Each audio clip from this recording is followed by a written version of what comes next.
último. 735. 735. 735. 735, ¿alguien? ¿No? ¿No? ¿No será el mío? Sí. ¿El de Jack? No, ya se sabe de memoria. ¿El tuyo? Ok, vamos a sacar otro. No lo quieren ganar, ok. 728. 728. 728. Oh, muy bien. Kevin. Y uno incienso para que huela rico tu cuarto. Felicidades. Bueno, pues muchas gracias por venir. Esta es solo una demostración de lo mucho que nos gusta que ustedes estén aquí. Nada más para recordarles que mañana tendremos más regalos y al final tendremos un regalote grandote para la persona que ha estado viniendo y por su asistencia. Muchas gracias. Que Dios los siga bendiciendo. Amén. Bien, queridos, seguimos nuestra fiesta espiritual. En esta ocasión vamos a cantar nuestro coro tema. Todos necesitamos purificarnos, ¿verdad? Que el Espíritu Santo llegue a nuestras vidas. Así que vamos a cantar este hermoso coro. Me falta uno de los jóvenes, Jack. Ok, aquí está. Todos juntos vamos a cantar este hermoso coro.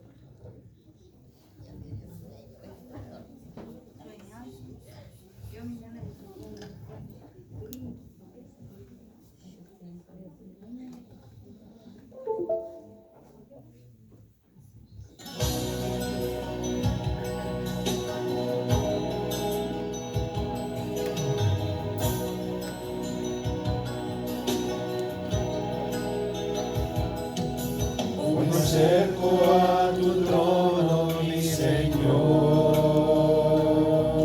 Quiero entrar en el santuario celestial, donde está mi abogado intercesor, Jesucristo que ministra allí por mí. En mi oración ascienda de tu altar, como incenso agradable a ti, Señor, que mi vida entera tú puedas cambiar, por la gracia y la justicia de tu amor. Purifícame con la sangre del Cordero Redentor, que la paz de Dios llene mi alma entera y mi corazón.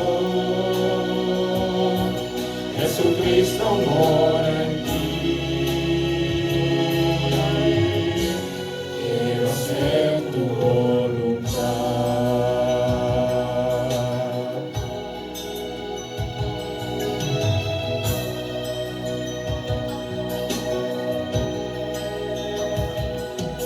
En el juicio ante el trono celestial, ya no mires mi pecado y mi maldad, solo veas a Jesús en mi lugar, que me ayude en mi gran necesidad, que el perdón que solo tú me puedes dar, que me acepta y me ama como soy, me transforma por la gracia de Jesús, y tu ley en mi vivir pueda grabar. Purifícame con la sangre del Cordero Redentor, que la paz de Dios llene mi alma entera y mi corazón. Jesucristo mora en mí. Quiero hacer tu voluntad.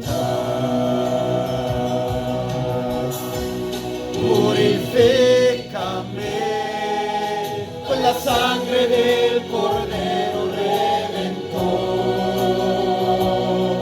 Que la paz de Dios llene mi alma y mi corazón. Jesucristo mora en mí.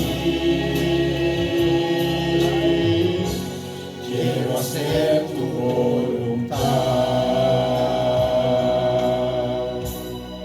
Jesucristo mora en mí. Quiero hacer tu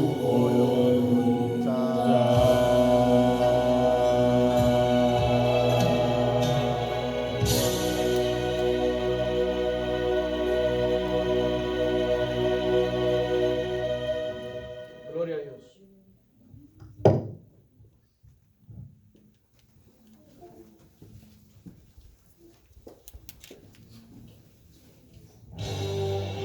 Bien, y ha llegado el momento más importante de esta noche, y es de escuchar el tema que nos trae el pastor Edwin para beneficio de todos nosotros. ¿Quieres saber de qué se trata? Pues presta mucha atención. Con ustedes, el pastor Edwin. Que Dios les bendiga.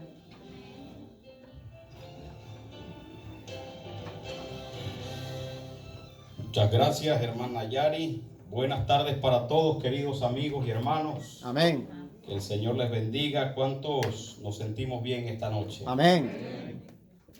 ¿Cuántos están contentos de dedicar este tiempo a venir a este lugar, a encontrarse con Cristo Jesús? A ver, ¿cuántos? Amén. Qué bueno, siempre es importante poner a Dios en primer lugar. Eso es lo que dijo nuestro Señor Jesucristo allá en el Evangelio según San Mateo, el capítulo número 6, el versículo 33. Jesucristo dijo: mas buscad primeramente el reino de Dios y su justicia, y todo lo demás será añadido. Así que en medio de las ocupaciones, de las preocupaciones, de los quehaceres, en medio de los afanes de la vida, siempre es importante poner a Dios en primer lugar. Y si lo pones en primer lugar, el Señor repara para ti otras bendiciones. Amén. Amén.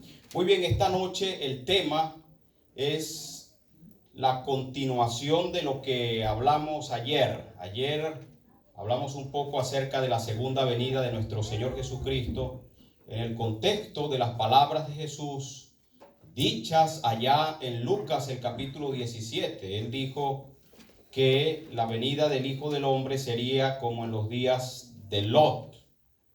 Y los días de Lot fueron días malos, donde vivía gente mala allí en esa ciudad de Sodoma y Gomorra, gente ociosa, gente con perversiones sexuales y gente violenta.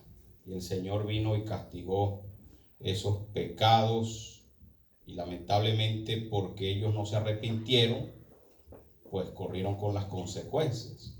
Dijimos que Dios no quiere el castigo para el hombre. Él no quiere que el hombre muera. Dios quiere que el hombre viva y viva eternamente. Pero el pecado, hermanos, es el causante de toda la desgracia que existe hoy en día. Bueno, hoy vamos a continuar hablando acerca de la segunda venida de nuestro Señor Jesucristo. Y vamos a mirar una de las más lindas promesas que están allí en la palabra de Dios. Las pronunció el Señor Jesucristo cuando estaba reunido con sus discípulos en el monte. Él estaba reunido no en el monte de los olivos, sino en el aposento alto. Ese fue el lugar donde el Señor pronunció esas palabras. Estaba allí en el aposento alto con ellos. Había lavado los pies de sus discípulos. Y él sabía lo que le venía. Delante de él estaba el Getsemaní.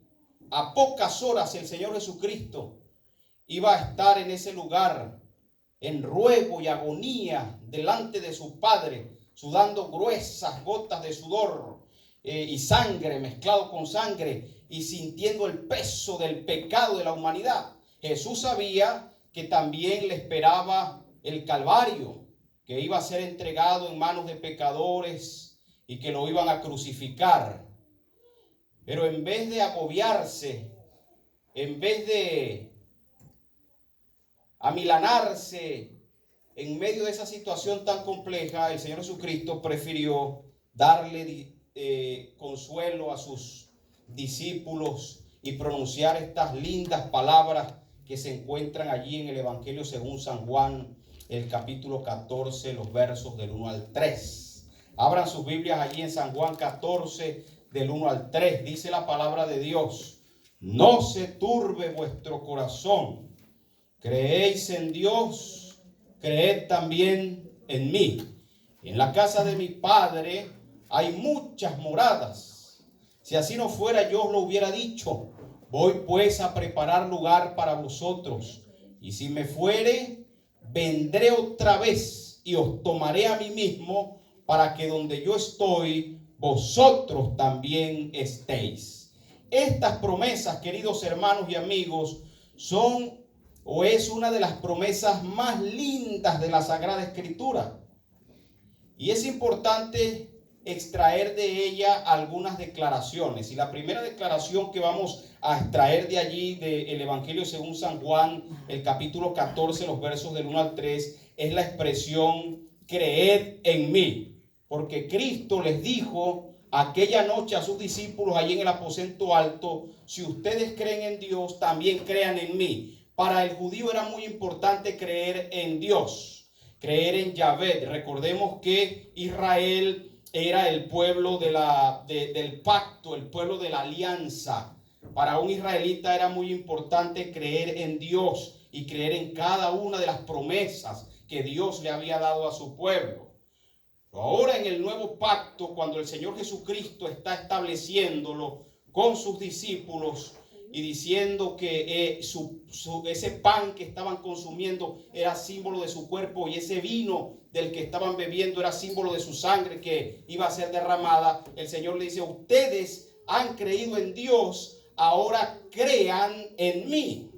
Entonces, querido amigo y hermano, en este tiempo se trata también de creer en Jesús. Y creer en Jesús tiene sus implicaciones.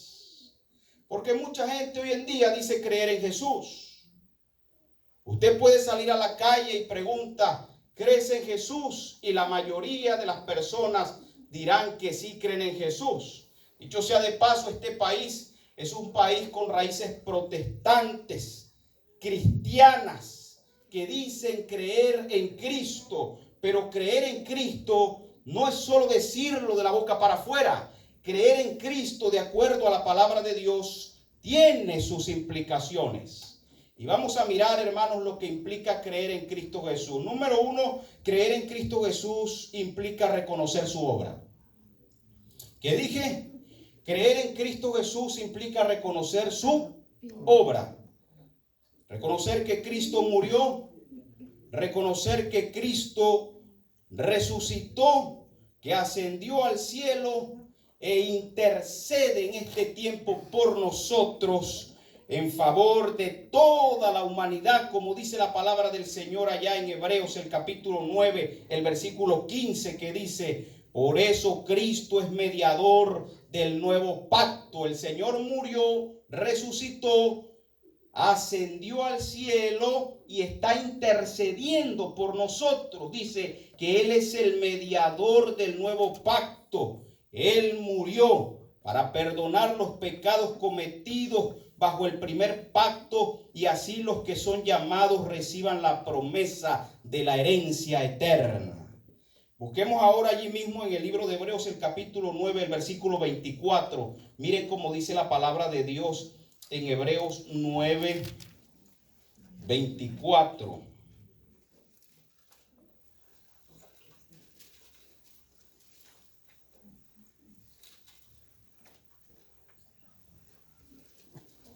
Porque Cristo no entró en el santuario hecho por mano de hombre, que era solo la copia del santuario verdadero, sino que entró en el mismo cielo, donde ahora se presenta por nosotros ante Dios. Entonces, creer en Jesús, querido amigo, es creer en su obra, creer en lo que Él ha realizado en nuestro favor, creer que Él murió, creer que Él resucitó, creer que Él ascendió al cielo y, como estamos leyendo hoy en la palabra de Dios, está en el santuario celestial intercediendo por nosotros en nuestro favor para el perdón de los pecados. Pero ese tiempo de intercesión se va a acabar. Llegará el día cuando Cristo se quitará sus ropas sumos sacerdotales y se colocará las vestimentas reales para venir a esta tierra por segunda vez, como dice la palabra de Dios ahí en Juan 14 del 1 al 3. Vendré otra vez, dijo el Señor. Entonces Él vendrá, ya no vendrá como cordero manso, ya no vendrá como siervo sufriente, Él vendrá como Rey de reyes y Señor de señores. Amén. Hermanos, la Biblia dice en el libro de Apocalipsis que ese tiempo va a llegar. Apocalipsis capítulo número 16. Dice la palabra de Dios, hermanos, hablando de la séptima plaga, porque eso es lo que va a pasar. Antes de que Cristo venga, caerán 7 postreras plagas sobre la tierra. Dice el versículo número 17, Apocalipsis 16, 17. Y el séptimo ángel derramó su copa por el aire. ¿Y de dónde salió una voz? Dice, y del santuario del cielo salió una gran voz desde el trono que dijo, hecho está. ¿Sabe algo? Cuando Cristo Jesús expiró en la cruz del Calvario, dijo una expresión muy parecida a esta, porque Él en la cruz del Calvario estaba muriendo por los pecados de toda la humanidad. Estaba muriendo por mis pecados, estaba muriendo por tus pecados, estaba ofrendando su vida para que todo aquel que creyera no se perdiera, sino que tuviera vida eterna. Y cuando Él expiró en la cruz del Calvario, antes de entregar el Espíritu, dijo, consumado es. ¿Sabe algo? Ahora, antes de que Él regrese por segunda vez a esta tierra, ocurrirá exactamente lo mismo. La Biblia dice que Él está en el santuario celestial intercediendo por nosotros, pero antes de venir dirá, hecho está. Es decir, terminó mi obra, ya no hay más intercesión, ya no hay más gracia, ya no hay más salvación, y se cumplirá lo que dice la palabra ahí en Apocalipsis 21, el justo siga siendo justo y el impío siga en su impiedad, el justo siga santificándose y el impío siga ensuciándose. Hecho está, ya no hay más tiempo. ¿Y después qué viene? Dice, hermanos, Apocalipsis 16, 18, dice, léalo allí en su Biblia.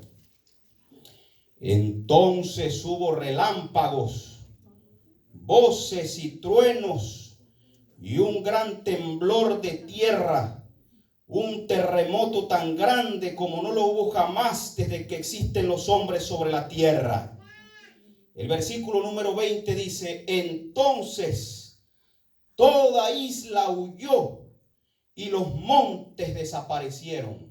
Claro, porque con ese gran terremoto que vendrá a la tierra, junto con el terremoto, después viene un maremoto. Cuando hay terremotos, las réplicas de ellos son los maremotos. Y dice la Biblia allí, hermanos, que toda isla huyó. Es decir, las islas van a ser ¿qué? Cubiertas por el mar. Y los montes desaparecieron. Y el versículo 21 dice, y del cielo cayó sobre los hombres una enorme granizada con piedras de casi un talento de peso, aproximadamente unos 34 kilos. Imagínese usted un granizo de 34 kilogramos. No lo estoy diciendo yo, querido amigo, lo dice la palabra de Dios. Y los hombres blasfemaron a Dios por las plagas del granizo, porque la plaga fue muy grande. Y esta plaga le cae es a aquellos que son rebeldes, que no han aceptado a Cristo. Entonces noten ustedes, queridos hermanos, que creer en Jesús tiene sus implicaciones. Lo primero es reconocer su obra. Lo segundo es recibirlo.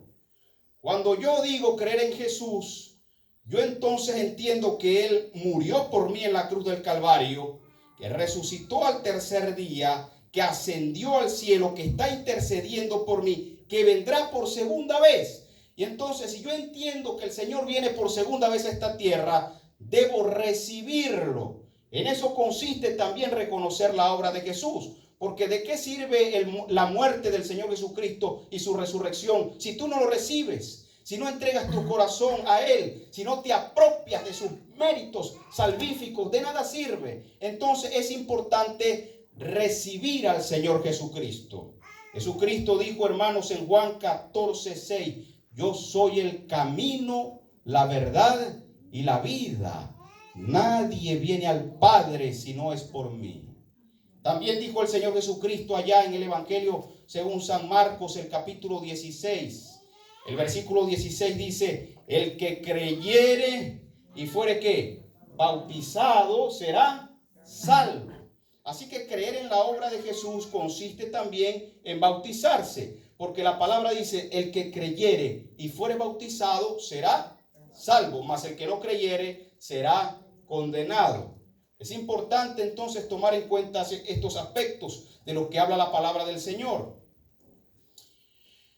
El bautismo, hermanos, es un acto sencillo pero muy significativo, porque es la forma como el Señor nos ha dicho que podemos expresar nuestra fe y reconocerlo como nuestro Salvador. La Biblia enseña que los cristianos se bautizaban. El primer sermón que predicó el apóstol Pedro después de haber ascendido el Señor Jesucristo, a unos 50 días más o menos de haber ascendido el Señor, en la fiesta del Pentecostés, él predicó y invitó a todas esas personas que querían unirse a la iglesia naciente que se bautizaran. Cuando ellos escucharon que Jesucristo había muerto por sus pecados y que el Señor Jesucristo era el Mesías prometido, el Salvador, compungidos de corazón, dice que dijeron, ¿qué haremos? Y el apóstol Pedro, lleno del Espíritu Santo, les dijo, bautícense cada uno de ustedes para el perdón de sus pecados y recibirán el Espíritu Santo. Allí mismo en el libro de los Hechos, el capítulo número 7, nosotros encontramos que Felipe le predicó a un eunuco, siervo de la reina de Candace. Él venía saliendo, por decirlo de una manera más actual, venía saliendo de la iglesia. Y allí en la iglesia, en la salida, compró un rollo, una Biblia. Comenzó a leer lo que decía la palabra de Dios allí en Isaías 53. Mientras estaba leyendo la palabra de Dios, el Espíritu de Dios vino sobre Felipe y le dijo que se acercara ya al carruaje donde se encontraba el etíope. Le predicó, le preguntó, ¿entiendes lo que lees? Él dijo, no. Y entonces le contó lo que estaba diciendo acerca de Isaías 53. Lo que le dijo fue, ese cordero del que habla Isaías 53 es Jesús, el que murió por los pecados de la humanidad. El hombre entendió lo que le estaba predicando Felipe y mandó a detener el carro. Dice la palabra de Dios que descendieron al agua. Felipe lo bautizó y este hombre se bautizó para seguir su camino gozoso. Hechos capítulo número 7. Entonces, vemos allí que el bautismo es para tener o entrar en el gozo de la salvación. Amén. Amén. El gozo de la salvación consiste en recibir a Cristo Jesús. El bautismo es para salvación. La palabra de Dios dice, hermanos, allá en Hechos capítulo 17, que un carcelero de Filipo preguntó, ¿qué haré para ser salvo? Y la respuesta de estos hombres de Dios, el apóstol Pablo le dijo, bautízate, cree tú y toda tu familia será salva. Así que el bautismo es para salvación. El bautismo también es para iniciar un ministerio, para comenzar en los caminos del Señor. El bautismo no es lo último que se hace, es lo primero. La palabra dice en Marcos 16:16 que tú crees y acto seguido debes bautizarte. El que creyere y fuere bautizado será salvo. El carcelero de Filipo preguntó, ¿qué haré para ser salvo? ¿Cree tú y toda tu casa será salva? Y se bautizó. Pablo, allí en Hechos capítulo 9, se bautizó para iniciar su ministerio. Así que vemos en la Biblia ejemplos claros de que el bautismo es un asunto importante en el plan de salvación. Es más, Jesús se bautizó. Jesús no necesitaba bautizarse para recibir perdón de pecados, porque la Biblia dice que él nunca pecó. Fue tentado en todas las cosas, pero sin pecado. Entonces, ¿para qué se bautizó? Jesucristo se bautizó para darnos ejemplo. Amén. Ejemplo he dado para que como yo he hecho, vosotros también hagáis. El bautismo de Jesús está registrado en Mateo capítulo 3. Vamos con nuestras Biblias allí. En Mateo capítulo número 3 nosotros encontramos el bautismo de nuestro Señor Jesucristo. Y vamos a extraer, hermanos, de este relato algunas enseñanzas. No creo que alcancemos hoy a mirar toda la promesa de Juan 14:3. Estamos apenas en la primera parte, cuando el Señor dijo, creed en mí. ¿Qué significa creer en Jesús? Bueno, creer en Jesús significa recibirlo. Y recibirlo tiene que ver con bautizarse. Dice la palabra del Señor en Mateo capítulo 13, el versículo 13. Allí se habla del bautismo de Jesús. Entonces Jesús vino de Galilea a Juan al Jordán para ser bautizado por él. Y Juan se oponía diciendo, yo necesito ser bautizado por ti y tú vienes a mí. Pero Jesús respondió, permítelo ahora porque conviene que así cumplamos toda justicia. Entonces Juan consintió. Versículo 16. Tan pronto como Jesús fue bautizado, subió del agua. Vamos a detenernos allí. La Biblia dice, hermanos, que Jesús fue bautizado y después que fue bautizado subió del agua. Si él subió del agua, quiere decir que bajó a las aguas. Porque el bautismo, de acuerdo a la enseñanza bíblica, es el bautismo por inmersión, no es el bautismo por aspersión. Si a usted lo bautizaron en la iglesia católica y le echaron las aguas, ese bautismo no es un bautismo bíblico, no está conforme a las escrituras. Porque el bautismo verdadero o el bautismo bíblico es el bautismo por inmersión. Dicho sea de paso, la palabra bautizo, baptismo o baptizar significa en el original griego sumergir. Sumergir. La persona debe ser sumergida en el agua. ¿Y por qué debe ser sumergida en el agua? Porque hay un simbolismo allí. La Biblia dice allá en la carta a los Romanos, el capítulo número 6, que el bautismo es un simbolismo de la muerte y la resurrección de Cristo Jesús. Cuando una persona se bautiza, muere en la muerte de Cristo y resucita a nueva vida en Cristo Jesús. Amén. Cuando a una persona la bautizan, la sumergen en el agua, ¿verdad? Y entonces cuando la sumergen en el agua, deja de respirar. ¿Sí o no? Deja de respirar por unos segundos. Y cuando sale del agua, vuelve a respirar. Hay un simbolismo allí, de muerte a ¿qué? A vida. Por eso se dice que cuando una persona se bautiza, ha pasado de muerte a vida. Antes estaba muerto en sus pecados y delitos, pero ahora por la fe en Cristo Jesús, al salir del agua, sale a nueva vida en Cristo Jesús. Por eso la palabra dice, si alguno está en Cristo, nueva criatura es. Las cosas viejas pasaron y aquí todo es hecho nuevo. Amén. Cuando una persona se bautiza, sus pecados son limpiados por la sangre de Cristo Jesús. Amén. Bienaventurado es el varón, dice la palabra, a quien se le ha sido perdonado su pecado y cubierta su iniquidad. Eso es lo que pasa cuando tú te bautizas. Tu pecado es perdonado y tu iniquidad es cubierta por la justicia de Cristo Jesús. Tu pecado es limpiado por la sangre de Jesús y tu iniquidad es cubierta por la justicia de Cristo Jesús. Entonces el bautismo, de acuerdo a lo que enseña la palabra de Dios, es por inmersión. Subió del agua. Y vamos a mirar 3 bendiciones que recibimos cuando nos bautizamos. La primera está allí en el versículo 16, la segunda parte. Estas bendiciones solo se reciben cuando te bautizas. Cuando te bautizas recibe la bendición de la intercesión. Primera bendición, dice la palabra allí. En ese momento el cielo se abrió y Jesús vio al Espíritu de Dios que descendía como paloma y venía sobre él. La primera bendición que se recibe cuando te bautizas es la bendición de la intercesión. La palabra dice aquí, en el versículo 16, que el cielo se abrió. Amén. Amén. El cielo se abrió. El pecado ha cerrado el cielo. El pecado ha cerrado el cielo para los hombres. El hombre antes gozaba de una estrecha relación y comunión con Dios, pero el pecado ha producido una ruptura, una brecha, una separación entre Dios y el hombre. No puede haber comunión entre Dios y el hombre sin un intercesor, sin un mediador. Nosotros seríamos consumidos ante la presencia de Dios si no fuera por la intercesión de Cristo Jesús. Nuestras oraciones inclusive llegan al trono celestial gracias a los méritos de Dios en Cristo Jesús. Gracias a Cristo Jesús. Amén.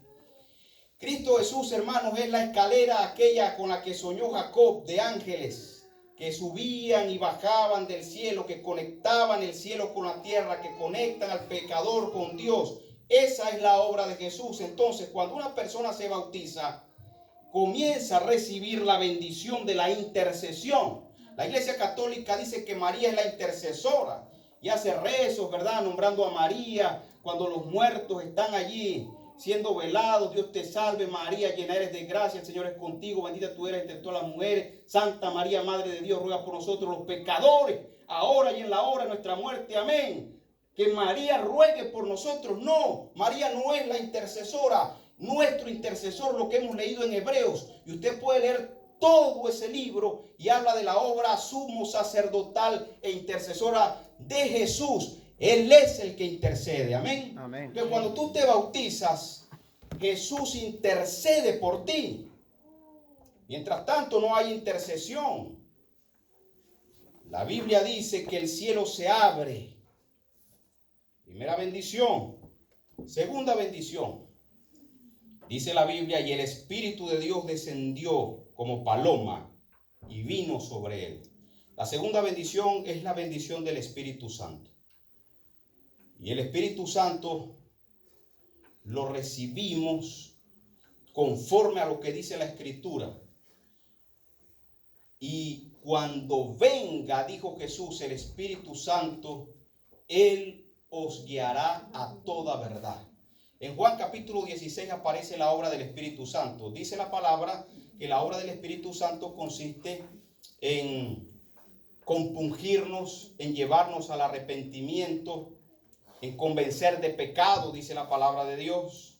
Pero también Él dice que nos guía a toda la verdad. El Espíritu Santo nos guía. El Espíritu Santo es nuestro maestro. Es el que enseña a las personas. Hay gente que no va a Jesús, no se entrega al Señor porque está esperando